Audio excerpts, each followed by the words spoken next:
আমার খবর। ভারত সরকারের মিনিস্ট্রি অফ এমএসএমই অর্থাৎ ক্ষুদ্র ও মাঝারি উদ্যোগ মন্ত্রকের সহযোগিতায় বিশ্বভারতের ইন্টেলেকচুয়াল প্রপার্টি ফেসিলিটেশন সেন্টারের তত্ত্বাবধানে একটি একদিবসীয় সচেতনতামূলক শিবির হলো। কি বিষয় নিয়ে সচেতনতা?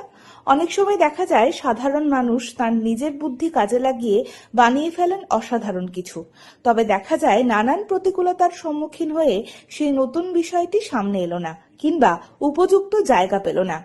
মানুষের মধ্যে থাকা এই যে বৌদ্ধিক সম্পদ, তা কিভাবে কাজে লাগানো যায় এবং পরবর্তীতে উপযুক্ত ক্ষেত্রে তার প্রয়োগ করা যায় সে বিষয়ে বিশেষভাবে সচেষ্ট ভারত সরকারের ক্ষুদ্র ও মাঝারি উদ্যোগ মন্ত্রক।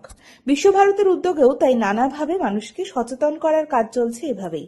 শিবিরের মধ্যে দিয়ে এদিনের সচেতনতামূলক শিবিরটি হয় বিশ্বভারতীর উদ্ভিদ সুরক্ষা বিভাগে। বক্তব্য রাখেন doctor Bidhan Chandra Roy, doctor K Sunita, doctor Jagannath Adhikari, doctor Mohan Kumar Biswas, doctor Debashis Panda, doctor Rebecca Sinha, doctor Bholanath Mondal. সচেতনতামূলক এই শিবিরের শেষ পর্বে ছিল একটি হাতে কলমে শিক্ষার পর্ব।